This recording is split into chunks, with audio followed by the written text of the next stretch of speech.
Hi, so welcome to the first video for research methods. Aga-aga magre-record. Okay, so this will just be an overview, no? Kung ano yung mga, ano yung mga expectations, ano yung mga ine-expect sa inyo uh, bilang mga researcher, mga apprentice, okay? So for today, for today, that's gonna be the content of the video. And ano ba? This is basically research 1. So, I'm assuming that you already have basics in research kasi nga, nadumaan na kayo sa high school nyo. So, yung mga, I don't know. So, I trust na yung mga teacher nyo sa research nyo sa high school ay matino, no? Para hindi na masyadong mabigat at magiging madali yung paggawa ng research. Kasi, kasi, kasi okay uh, pakita ko lang sa inyo. Yung tutukoy ko. Grades. Okay.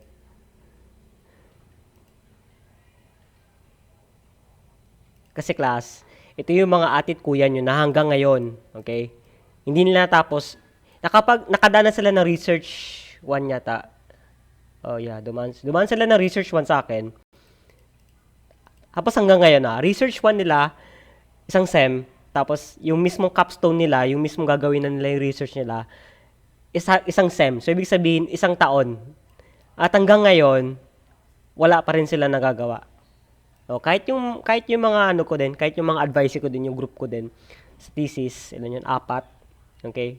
Sa 4, drawing ko na lang siguro para mas padali maintindihan. So, mayroon akong 4 na group. So, A, B, C, D. Okay? Yung unang group, masasabi ko na siguro nasa 50% completion na sila. Yung B, hindi ko alam. Siguro nasa 25. Teka lang, 4 pa talaga yung sa akin. O, nakalimutan ko na talaga siguro kasi hindi kasi sila nagre-report eh. Hindi pala 4, 3 lang. Okay, 3. Yung isa, na not all. Okay? Now, maraming factors kasi sa paggawa ng research eh. Dalawa lang naman yan. So, kayo or advisor. Okay? Dalawa lang naman yan eh. So, ang majority ng research dapat 90% at least sa inyo. 10% lang sa advisor nyo. So, anong ibig kong sabihin dyan? You will do mostly the work. Okay? Advisor will only be there to tell you what's wrong, what happened, what can be done. Okay? So mostly, makakatulong din ng advisor sa inyo sa paper. Kasi sila yung mga dapat nakakaalam kung paano ginagawang research paper. Kasi dumana sila doon. Anyways, okay? So, yun ang nangyayari. Tumatagal talaga ang mga student sa research kasi, I don't know, ano bang ginagawa ninyo? Ba't kayo natatagalan? Okay? So, balikan tayo sa Google Classroom. Okay.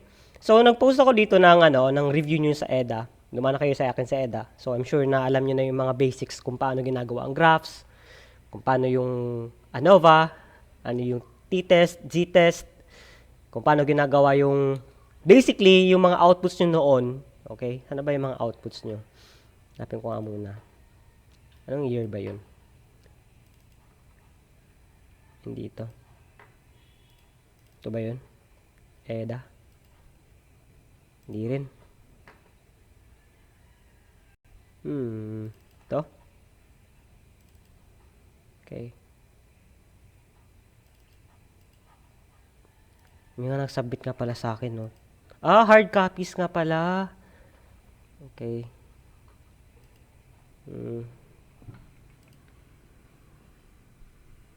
Paano ba yun?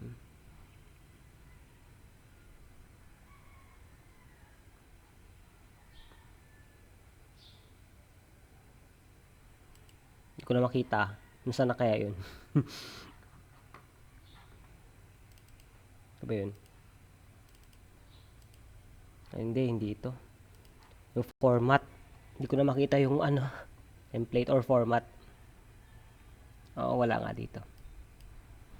Okay. So, naglagay ako ng overview ng EDA kasi nga, babalik din kayo sa EDA. Okay? So, gagamitin nyo rin yung mga technique na tinuro ko sa inyo sa EDA. Okay? Tapos, dito nyo isa-submit yung output nyo, yung manuscript nyo. Oh, by the way, kung titinan nyo yung syllabus, no? Ito yung syllabus. Okay? Zoom in tayo. Okay. So, sa syllabus, mapansin nyo, merong 3 component. May assignment, may research proposal, manuscript, saka may oral presentations. Okay? Presentations. Ibig sabihin, more than one. Okay? So, sa assignment, 20% yan ang grade nyo, research manuscript is 40%, and oral presentation is 40%. Now, bakit? Sir, bakit ang laki yata ng oral presentation nyo? Oral presentation and then yung manuscript, 40%, parang major exam.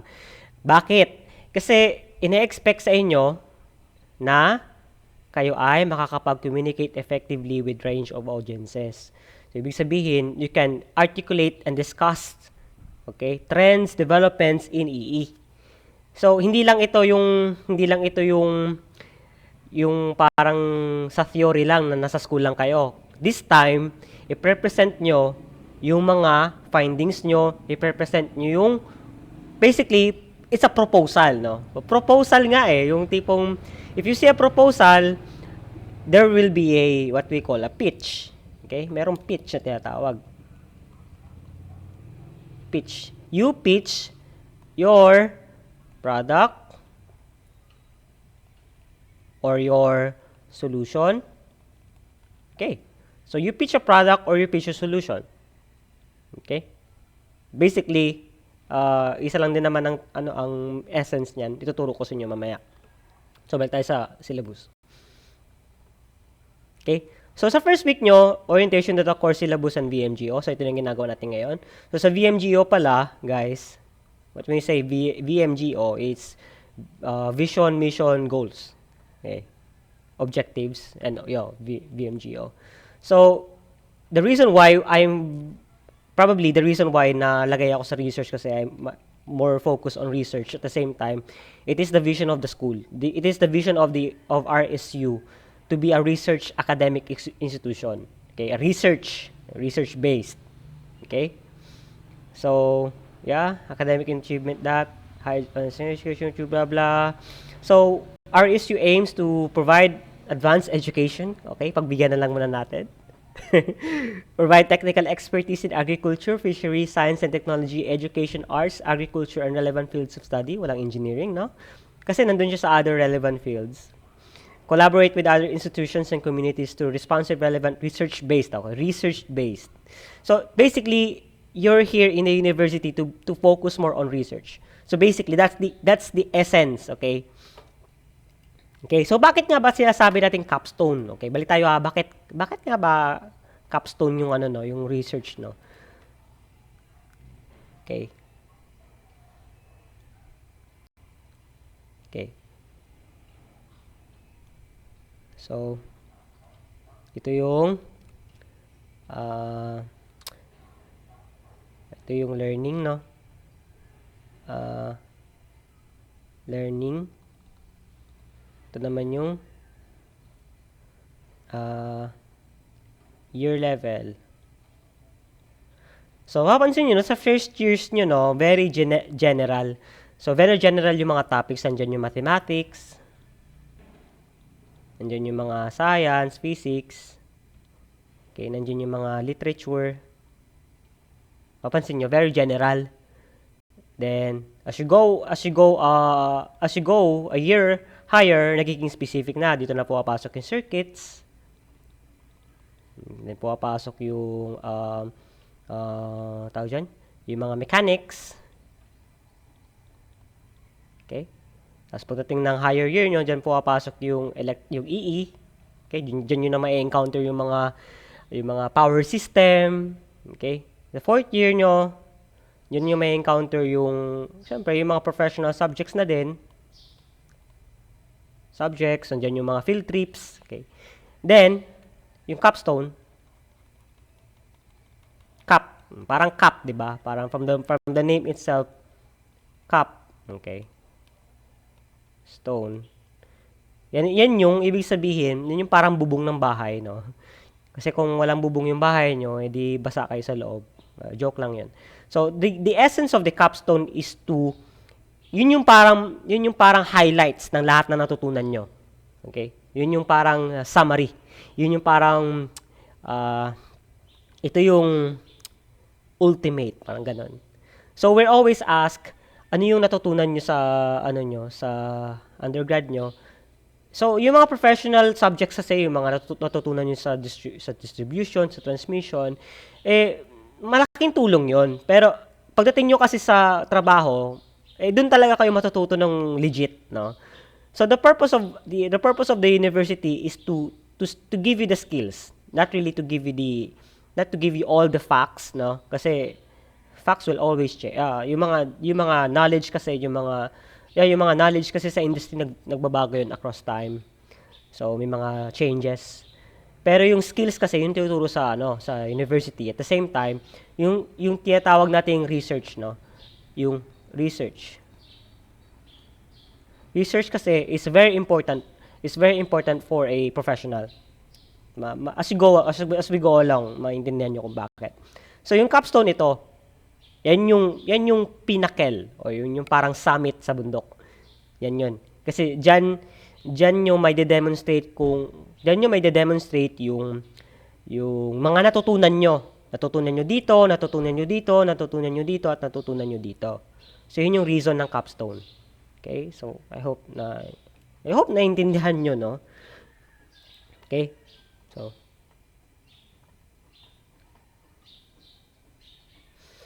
So, sa second and third week, matagal pa yun.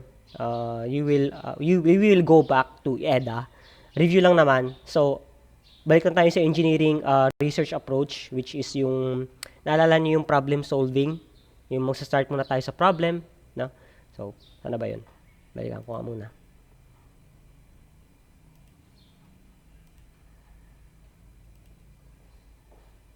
Okay, balikan ko nga muna yan.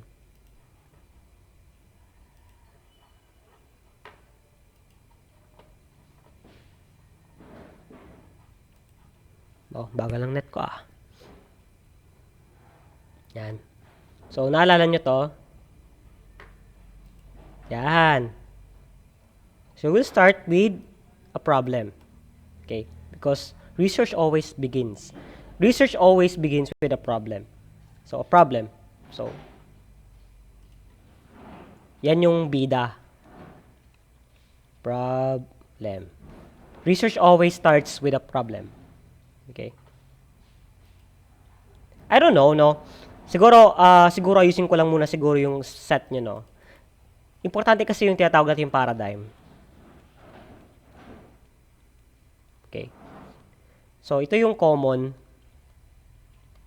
versus common, which is wrong, and this is the right paradigm, right way.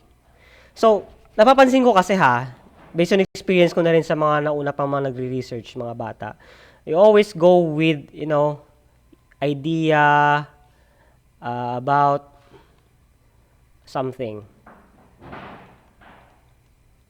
Tapos, you always want to do something. Okay. So, isa-isa mo natin. So, when we say idea about something, sasabihin yun, sir, may research ako, may ganda akong research kasi may idea ako, sir, parang magandang gawin ito. Yung parang ganito, yung parang ganyan. Okay, mali na agad yan. Mali. Okay. Tapos naman, you want to do something. So, sabihin mo na, sir, parang gusto kong gumawa sir ng equipment na kayang gumawa ng ganito, ng ganyan, ng ganito. Gusto kong gumawa sir ng device na kayang ganito, ganito, ganyan. Sir, gusto kong gumawa ng machine na kayang gumawa ganito, ganito, ganyan. Mali din 'yon. Okay? Mali yan. Mali yan. Hindi dapat kayo ganyan mag-isip. So, Sir Ikal, paano pa dapat mag-iisip pagdating sa research? Okay, so start with problem lang. Problem. So, ano bang problema?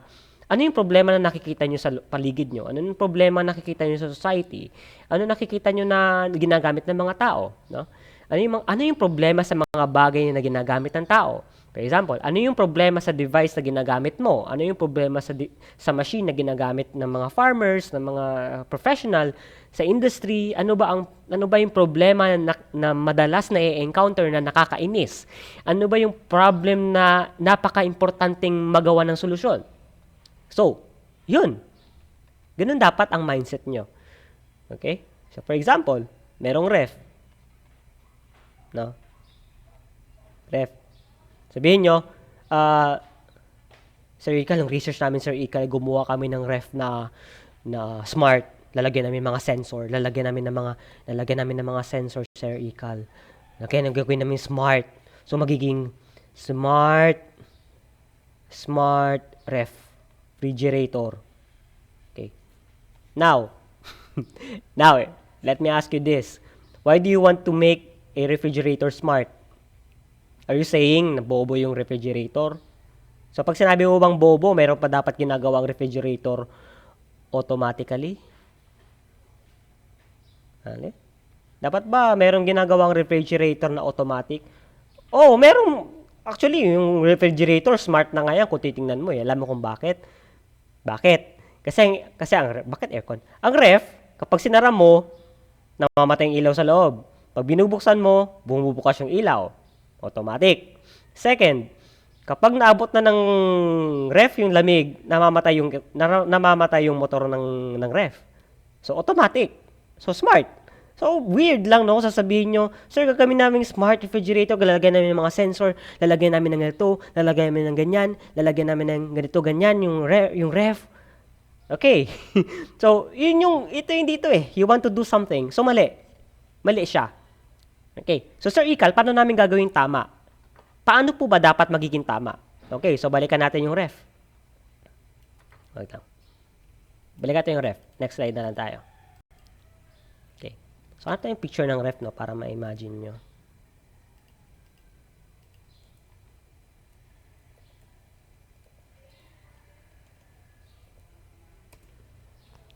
Okay, refrigerator. Ano ba yan? Okay, start tayo sa refrigerator. Actually, yung mga unang refrigerator, no, kung mapapansin nyo, yung mga unang refrigerator, ganyan lang. No? Yan. Yan lang. Ito yung panahon. Anong year ba yan? Refrigerators. Early refrigerators. Okay. O, ito. Balik natin to. O, dito tayo pumasok. Tuturuan ko kayo paano gumawa ng research, ha. Okay. Ito. Now, tingnan nyo yung ref. Tingnan nyo yung ref ng babaeng yan. O, I'm sure panahon lang kupong-kupong yan, no? Okay. So, ito agad yung mga tanong dyan. May mga problema dito eh. Bakit? Problema, ito. Kapag isang pinto lang yan, nagkahiwalay, di ba, yung lumalamig, yung dun yung nilalagay yung mga ice nyo, tapos pagkasama yung mga tubig, yung mga pagkain sa loob, di ba? Pag binuksan mo yung pinto na yan, kasama sa mababawasan ng lamig yun nandun sa mga yelo nyo. Tama? Tama? Okay. Okay. Now, yun ang problem. Okay? Dahil problem yun, ginawa ng solusyon. Alam nyo kung anong solusyon? Obviously, gumawa ng 2 pinto. Oh. Tadan! Di ba? Very obvious, di ba? Gumawa ng 2 pinto. Di ba yan? Ba't pa ganyan? Kasi sa early refrigerators pala ako. Kaya pala naghanap akong 2 pinto sa early refrigerator kasi isa lang pala talaga ang pinto. Okay. Ito na lang. Masyadong modern yan. Tayo sa, yan, dito. Okay, papansin nyo, no? 2 na yung pinto. Bakit kaya, Sir Ikal, 2 ang pinto? Okay. Napakasimple na ng sagot. Nagiging malakas sa kuryente kasi kapag binuksan mo yung pinto ng isang ref, lalabas yung lamig doon sa freezer. So, ibig sabihin kapag sinara mo yan at sinara mo ulit yan, matagal, mababawasan yung lamig dun sa freezer. Ang mangyayari, tataas yung kuryente mo. Okay? Kasi lalakas yung power consumption. So, ito yung solusyon. Okay? Dalawa. Sabi ng mga engineer siguro nun, di, gawin natin dalawa ang pinto para hindi laging, total, hindi naman laging binubuksan yan. Ito laging binubuksan ng mga bata. Ito yung laging binubuksan natin kasi nandyan yung cake, nandyan yung buko salad, nandyan yung dessert, nandyan yung tubig. Ito yung laging binubuksan yan. So, hindi mabubuksan itong sa freezer. So, ibig sabihin, hindi magiging malaki ang consumption sa kuryente. So, yun ang research. Nag-gets? Nag-gets nyo? Yun ang research.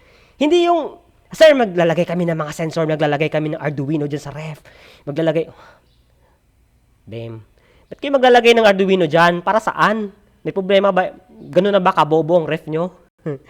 Okay, so, yun yung point. Okay, so balik tayo dito sa modern. Now, yung dalawang pinto na ref, nagawa ng solusyon, yung laking kuryente. Now, ano yung pwede pang gawin dito sa ref na to para ma-improve siya? Kasi may mga problema pa rin yan eh. Mga problema kasi hindi talaga yung natitigil. So, anong problema? Okay? Pwedeng sabihin natin na mabigat. Pwedeng sabihin natin na maingay. Pwede natin sabihin na malakas pa rin sa kuryente. Kuryente. Ano pa ba? Bumabaho. Baho. Ano pa? Actually, wala nang ibang maisip. Alangan lagyan mo ng security feature yan. Ano yun? Hindi nabubuhay. Ito yung pwede na. Kung magiging pilosopo kayo, no? Sir, lalagyan namin ng lock. Lalagyan namin ng lock yan, sir, yung ref para hindi mabubuksan. What? What? Lalagyan nyo ng lock yung ref? Bakit? Kasi sir, kapag Pasko, sir, kapag bagong taon, kinukuha yung pagkain sa loob, sir, yung buko salad, di namin namamalayan, sir. Nauubos na yung pagkain. Problema ba yun? Ganun ba yung problema? Baka para sa'yo, problema yun. So, ang point lang dun, hindi kasi lahat ng problema ay dapat binibigyan ng solusyon. I mean, ibig ko sabihin ay, hindi lahat ng problema ay valid para sa lahat ng tao. So, yung research kasi, yung problema dapat yan valid sa lahat ng tao. Valid sa lahat. Hindi lang para sa very few. Hindi yan legit para sa mga konting tao lang. Ibig sabihin, dapat applicable, magbe-benefit lahat ng tao. Okay? So, yung kapitbahay mo na nagnanakaw ng pagkain din sa ref, hindi gawin mo, lagyan mo na lang ng lock kasi yung pinto ng bahay niyo. Huwag niyo lagyan ng lock yung ref. 'Di ba? So, may mga ganun May mga ganun kasi yung mga estudyante ako na-encounter na gustong gawin ng mga smart, gawin lagyan ng Arduino. Lahat na lang kulang lagyan ng Arduino. Ganun. Hindi naman lahat kailangan lagyan, no? Okay. So, mabigat. So, anong solusyon? Sir, lalagyan namin, sir, dati kasi yung ref na yan, sir, kasi sir, yung ref talaga na yan, sir, puro solid yan na, So, ang gagawin namin, sir, ay lalagyan namin ng styrofoam, no? Styrofoam namin, sir, para magaan, para hindi rin lumabas yung lamig. Tapos, gagawin namin alloy, sir, yung body, para magaan siya. So, yung alloy na yun, sir, pwedeng aluminum, no? Aluminum. Tapos, pwede na lagyan natin tin, sir. Para magaan lang, sir, tapos mura. So, magiging magaan. So, dati kasi, sir, ang ginagamit yun, sir, bakal, yung makapal na bakal. So, niisip namin, sir, na gumamit na lang tayo ng aluminum sa tin, sir, para manipis. Manipis, sir, tapos pinturahan natin para hindi madaling kalawangin pa rin, sir. No? Okay na yun, sir, di ba? So, okay na yung mabigat. Check na yan. Walang problema dyan. So, maingay. So, next question. Anong bagay ba ang maingay sa ref? Yung compressor. Okay, so maraming solusyon dyan, sir.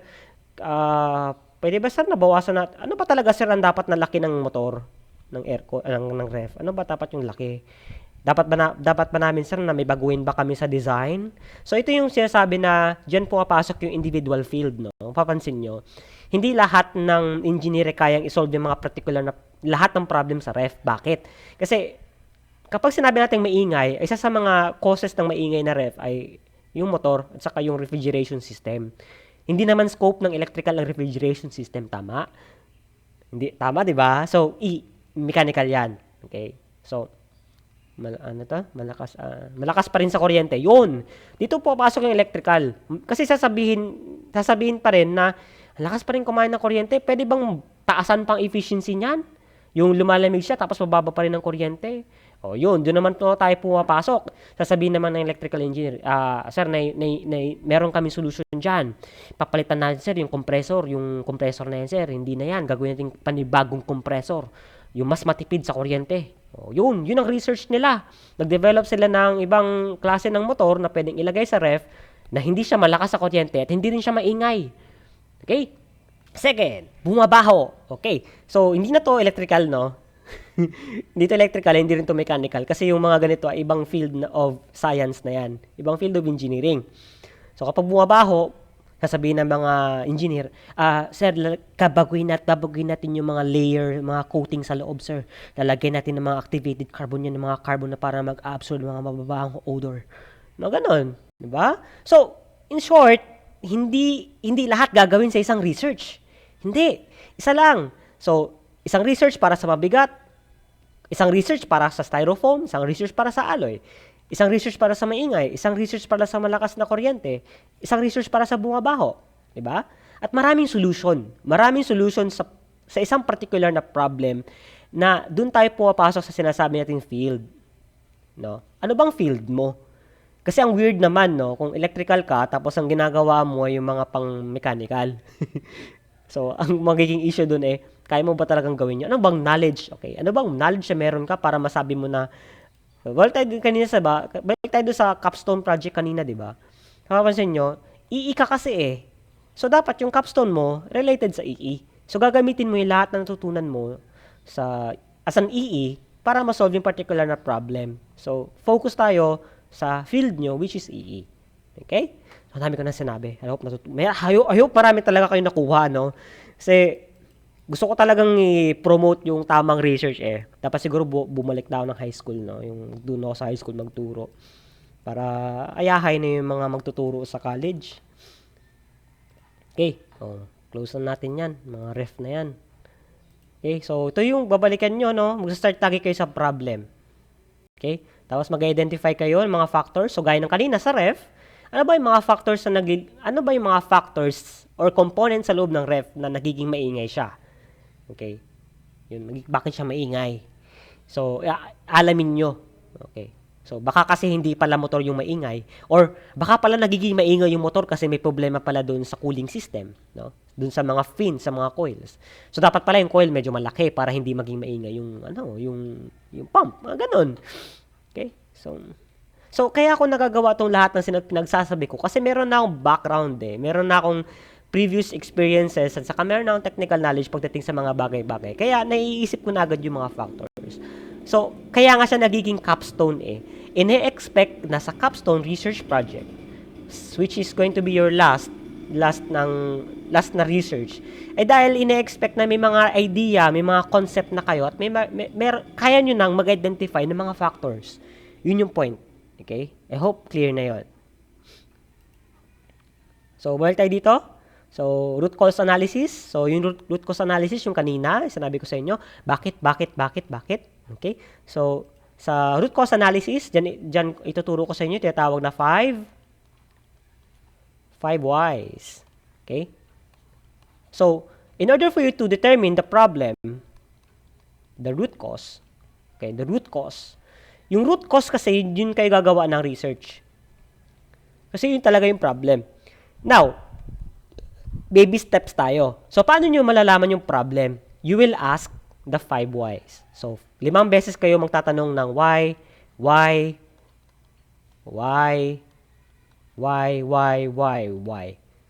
Okay? Hanggang sa makarating kayo sa root problem. So, pag nakita yung root problem, doon na kayo gagawa ng research. Okay? So, hindi ito ituro sa inyo sa high school to, no? So, collecting engineering data. So, dito tayo papasok. So, yung mga paano ba kinukuha yung mga data, anong klaseng data ang kukunin. Naturo ko na rin sa EDA sa inyo, no? Naturo ko na. So, sa statistical tools, dito tayo papasok sa ANOVA, sa variance, standard deviation, t-test, z-test, mga ganon. Okay? So, parts of engineering graduate thesis, dito ako ituturo. Actually, binigay ko na sa inyo yung module. Okay, module ba yun? Ba't nakita niyo yung aksi ko? Module? Yeah? Tapos ko na to. Wait lang. Classroom. So, may module na ako binigay. Okay. Tapos, sa lesson 1, assignment 1 pala yan. Sa lesson 1, dito kayo pupunta sa materials ha. Sa lesson 1, okay, open nyo yan. Okay. So, ito yung lesson 1. So, here, you're going to learn what is research. Okay. And then, here, after this lesson, you can identify which field of interest you want to conduct research. So, yan. Basahin nyo na lang yan lahat. Nandiyan ako nagbigay ng mga tips, mga tricks.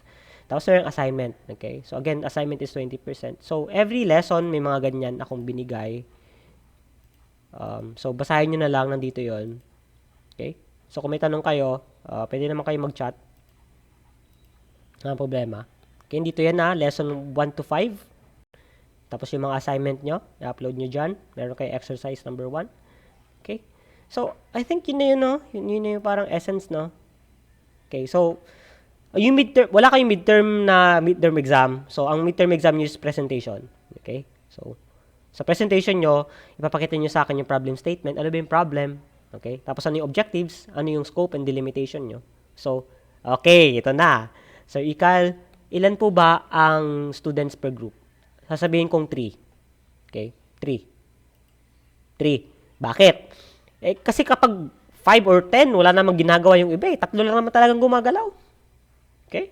3. Technically, hindi naman kayo 3 eh. Okay?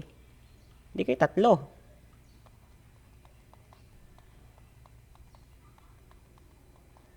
Bakit hindi kayo 3, sir? Bakit hindi kami 3, Sir Ikal? Kasi meron kayong advisor pa nga. Advisor. So, 4 kayo. Okay? So, 4 talaga kayo. Okay? So, ina-expect na makagawa ng 3 yung trabaho. Actually, 3 is better than 1. 3 is better than 1. 2 is better than 1. 3, okay? Sanin. Okay, mas meron kayong advisor. Okay? So, kayang-kayang gawin yan. Tapos, after ng oral presentation nyo, din nyo nagagawin yung mismong chapters 1 to 3. Okay, question. Sir, bakit pinauna nyo muna yung oral presentation? Bakit pinagawa nyo muna kami nito? Okay? So, kailangan kong ipagawa yan sa inyo para ma-scan ko na agad kung tama ba talaga ang pinagkakagawa nyo. Okay? So, dito kasi okay. So, bakit nga ba naging group 3 dito? So, ibig ba sabihin, sir, yung mga assignments namin, individual? Okay? Very good question, Yes. Yung mga assignments nyo, individual yun. Yan o, yung assignment dito, sa chapter 1, chapter 2, chapter 3. Individual ang assignment na yan. I-check ko yan isa-isa. Okay? Then, dun ko palang makikita sa mga idea, sa mga nagawa nyo, makakagawa na ako ng group. Okay? So, ilang kayo? 40? So, nasa 14 groups yata. Di pala, 14. Nasa 12 groups, ganun. 10, 12, ganun. Okay. Yun ang groups lahat. Ang dami. Wow, very nice. Maraming research ngayon. 10. Ayos yun. So, dito kasi sa mga assignments nyo sa chapter 1, 2, and 3, lesson 1, 2, and 3, individual yan. Okay? Tapos dito na lang sa midterm nyo, before midterm nyo, before dito sa oral presentation nyo, makakapagawa na kayo ng groupings. Okay? Kasi mapipili ko na, masascan ko na yung mga possible na research eh. Makikita ko na yan. Tapos kapag nabuo na yung 3 students, doon na kayo mismo gagawa ng chapters 1 to 3. Okay? Tapos, tuturuan ko naman kayo paano mag-pitch. Okay? Kung paano gumawa ng presentation yung mga pamatay na research. Yung mga presentation ng pamatay. Okay? Doon ko ito tuturuan. Yung mga ganung galawan, tuturo ko na sa inyo. Tapos, kapag nagawa nyo na yan, final, isasabit nyo na sa akin yung nagawa nyong manuscript, chapters 1 to 3. Okay? Doon ko hahatulan ko yung manuscript na ginawa nyo. Doon ako magbe-base ng grade. Tapos, hahatulan ko rin kayo based sa proposal oral defense. Okay? So, ito ay sa proposal oral defense, ano to, panel na ito ha. Legit na panel na ito. So, dito na yung chairman ng EE, saka mga invited na panel member. Depende sa research nyo. Kung meron kayong research na pwedeng pumasok sa civil, meron akong kukunin na panel sa civil. Ganun. Kapag meron naman sa mechanical, kukuha ko ng panel sa mechanical. It's depende sa complexity at saka sa field ng research nyo. So, yun yung mga bagay na ine-expect ko at yung mga dapat na ine-expect nyo mangyayari. Mahigpit ako sa research, guys. I'm telling you. Kapag ito talaga yung papatagal sa inyo, seryoso ako. Kaya, as soon as possible, start to find the problem. Okay?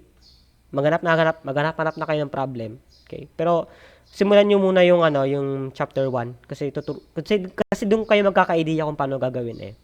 Tapusin nyo muna yung mga modules, scan nyo muna. So I think that's it.